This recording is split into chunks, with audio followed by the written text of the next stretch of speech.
जब कोई हाथी मर जाता है तो उसके साथ क्या किया जाता है, आइए देखते हैं इस वीडियो में। चलिए। कैसा सुलूक किया जाता है, यह पूरी प्रक्रिया जानकर आपकी आंखों से आंसू निकल आएंगे। जब एक हाथी मर जाता है तो उसके परिवार और अन्य समूह के हाथी मृत हाथी के शरीर के आसपास इकट्ठा होते हैं और अपनी सूंड से मृत हाथी को टच करने लगते हैं।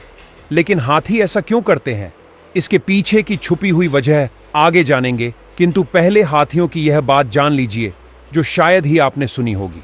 हाथी का बच्चा अपनी मां के पेट में 22 महीने यानी तकरीबन 2 साल तक रहता है। प्राणियों में यह सबसे लंबी गर्भावस्था है। बड़े हैं भाई। हाथी के छोटे बच्चे को उनकी सूंड किसी खिलौने जैसी लगती है। वे अपनी ही सूंड से खेलते रहते हैं और कभी कभी सूंड में उलझकर खुद ही गिर जाते हैं। लेकिन जैसे जैसे वे बड़े होते हैं वे सूंड का सही इस्तेमाल करना सीख जाते हैं। हाथी दिन में औसतन केवल 2-3 घंटे ही सोते हैं और ज्यादातर खड़े रहकर ही सोते हैं। वे केवल कभी कभार ही लेटते हैं क्योंकि उनका भारी शरीर लंबे समय तक लेटे रहने में मुश्किल पैदा कर सकता है। ज्यादातर हाथियों के समूह का नेतृत्व मादा हाथी करती है। सबसे वृद्ध और अनुभवी मादा हाथी झुंड का नेतृत्व करके समूह को भोजन, पानी और सुरक्षा के लिए मार्गदर्शन करती है। क्या आप जानते हैं, हाथियों की याददाश्त बहुत तेज होती है। हाथी वर्षों बाद भी उन स्थानों, व्यक्तियों और अन्य हाथियों को याद रख सकते हैं जिनसे उनका कोई संपर्क रहा हो। कभी कभी हाथी ने बचपन में अपने मालिक को युवानी में देखा होता है और कई सालों बाद अगर वह मालिक थोड़ा बूढ़ा भी हो जाता है तो भी हाथी उन्हें पहचान लेता है। अब बात करते हैं हाथियों की ऐसी ताकत के बारे में जिसके बारे में आपने कभी नहीं सुना होगा। यह बात आपको पसंद आए तो पेज को फॉलो जरूर कर लेना। हाथी अपने गले के नीचे मौजूद वोकल कॉर्ड्स का उपयोग करके एक इंफ्रासाउंड उत्पन्न करते हैं। इंफ्रासाउंड एक ऐसी आवाज होती है कि इंसानी कान इसे सुन नहीं सकते क्योंकि इसकी आवृत्ति 5 से 20 हर्ट्ज से कम होती है और इंसान कोई आवाज तभी सुन सकता है जब उसकी आवृत्ति 20 से 30 हर्ट्ज होती है। यानी हाथी इस तरह की आवाज उत्पन्न करते हैं जो 5 से 20 हर्ट्ज की रेंज में होती है और यह ध्वनि हवा के साथ साथ जमीन के माध्यम से भी यात्रा कर सकती है।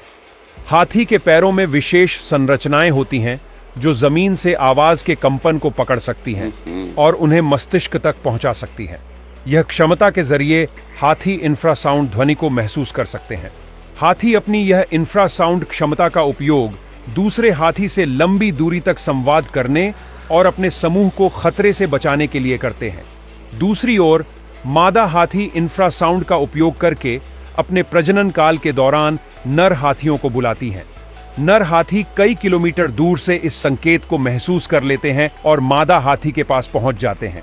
सोचिए, कुदरत का कैसा करिश्मा है। दुनिया का सबसे बड़ा प्राणी इतनी छोटी आवाज निकालता है और सुन सकता है जिसे इंसान भी सुन नहीं सकता। जब हाथी मर जाता है तब दूसरे हाथी आमतौर पर उसके साथ 3 तरह का व्यवहार करते हैं। पहला व्यवहार, हाथी मृतक के शरीर के आसपास इकट्ठा होते हैं और कई घंटों या दिनों तक शव के पास रहते हैं और सूंड से धीरे धीरे छूते हैं जैसे कि वे उस हाथी को याद कर रहे होते हैं। वे उसके शरीर को कई बार देखने वापस आते हैं जैसे कि वो शोक मना रहे हों। दूसरा व्यवहार, कई बार देखा गया है कि अन्य हाथी मृत हाथी के शरीर को पत्तों, मिट्टी या शाखाओं से ढकने की कोशिश करते हैं। यह व्यवहार कुछ हद तक इंसानों की अंतिम संस्कार की प्रक्रिया की तरह प्रतीत होता है। और तीसरा व्यवहार, हाथी विशेष रूप से मरे हुए हाथी की हड्डियों के प्रति आकर्षित होते हैं। अगर वे किसी मृत हाथी की हड्डियां पाते हैं तो वे अक्सर उन्हें उठाते हैं और अपनी सूंड से हड्डियों को सहलाते हैं जैसे कि वह हड्डियों से जुड़ी स्मृतियों को महसूस कर रहे हैं।